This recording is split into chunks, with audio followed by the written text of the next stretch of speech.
a blast from the past, a blast from my past, the guy with the Middle Tennessee connection, of course, but he is the sports editor for the Union City Daily Messenger. Mike Hutchens joins us on the Cook Neon Hotline. Hutch was he's the expert in that Northwest Tennessee football area, and he joins us on the phone. Hutch, welcome in, and give everybody your Twitter address that they can get in touch with you. I thought we'd get at least a couple of questions in before you brought that up, Dennis. Not even one. I couldn't even let you. I wouldn't even turn your mic on before I got it out there. Nothing like good buddies. I appreciate that. I know. Tonight, do you know why? I know exactly why. You have told me, and I learned. You covered the Peabody game at Dresden. We were talking a little bit about Peabody. Peabody, 2 losses on the year to Dresden and Union City, and they avenged both of them in the last 2 weeks. Peabody's hit their stride, haven't they? They really have, Dennis. Tonight, Kendrick Malone threw for 191 yards and 3 touchdowns, and ran for 125 more yards, and he did not play in the first game against Dresden, which was a 39-0 win. I take that back. He did play, but he played receiver. He's a young man that's had some off-the-field problems. He's been suspended a couple of times this season, but no one questions his athletic prowess. He led Peabody to the 2A state championship a year ago, a win over Marion County in the Blue Cross Bowl, where he was named the MVP, and he was at his very best tonight. And that's one thing I was going to talk to you about. They tried him a little bit at receiver earlier in the year, and when they moved him back to quarterback and he began to, I guess, get his stuff lined up, Peabody took off, didn't they? They really did. He was suspended for the first half of the Union City game for an off-the-field incident, and did play the second half of the first Union City game at quarterback, threw a couple of touchdown passes.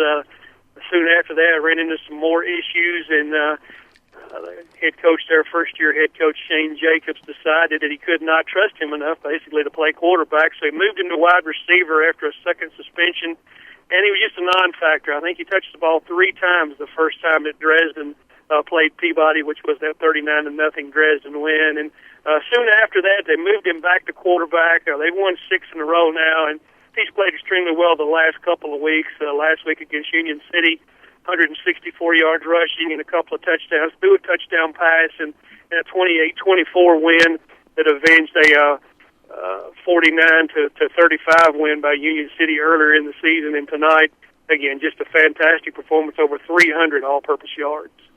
We're talking to Mike Hutchens. He is the sports editor for the Union City Daily Messenger, and he's kind of the expert of all West Tennessee sports. You get a chance to see a lot of these West Tennessee teams. One of the ones that I wanted to ask you about that is now 13-0 is Liberty Magnet. Have you seen Liberty Tech at all this fall?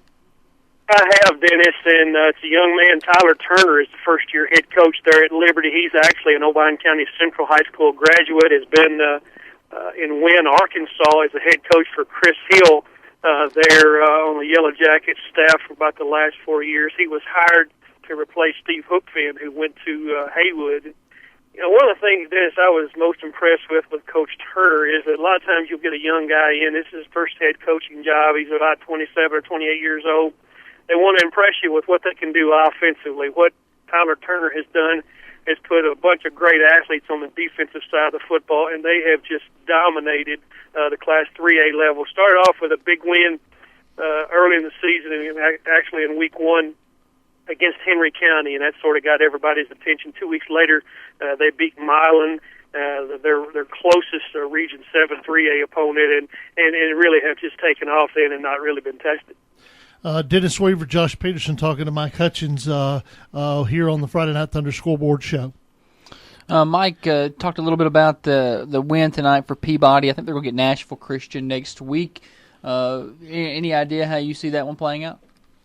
You know, I've seen Nashville Christian each of the last 3 years in the semifinals. They played Huntington in the semifinals 3 years ago, and were beaten soundly, especially from a physical aspect. And the last 2 years, Union City has handled Nashville Christian, beating with 2 touchdowns in 2013 and beating 35-0 last year in the semifinals. And again, we really just physically overwhelmed them up front. We're running the veer midline offense. And, you know, the thing about failure, when you get to a certain level, you either get bitter or you get better. And I think that Nashville Christian has gotten much better.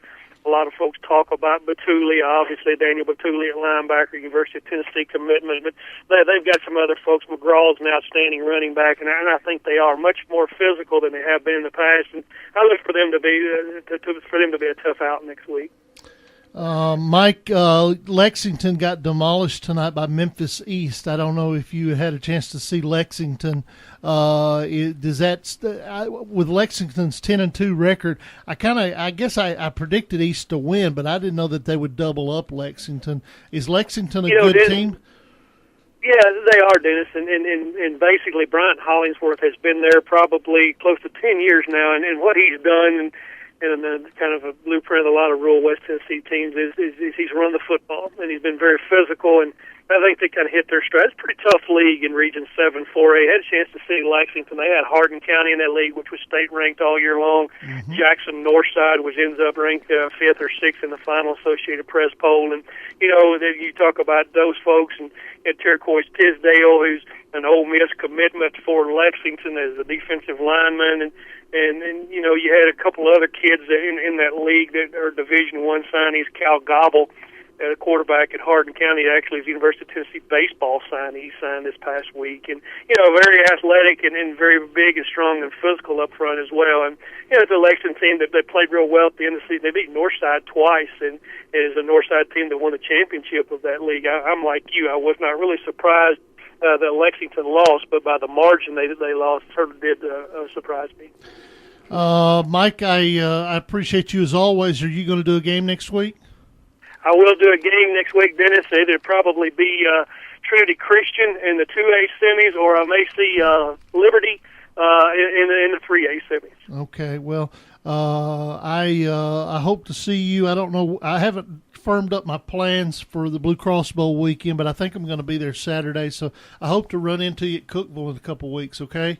Sounds good, Dennis. Always enjoy visiting with you, and appreciate you guys having me. And this time, you need to buy. I thought I bought every year. Oh, yeah, that's right. Okay, never mind. I'll talk to you later. See you, buddy. See you. That is Mike Hutchens of the Union City Daily Messenger. Good buddy. A friend of the show. Friend of the show. We went to Motlow together back in the day. Oh, my. He is old fella. Ouch. He is he's a Motlow alum in that mass comm program there at Motlow. Go Bucks.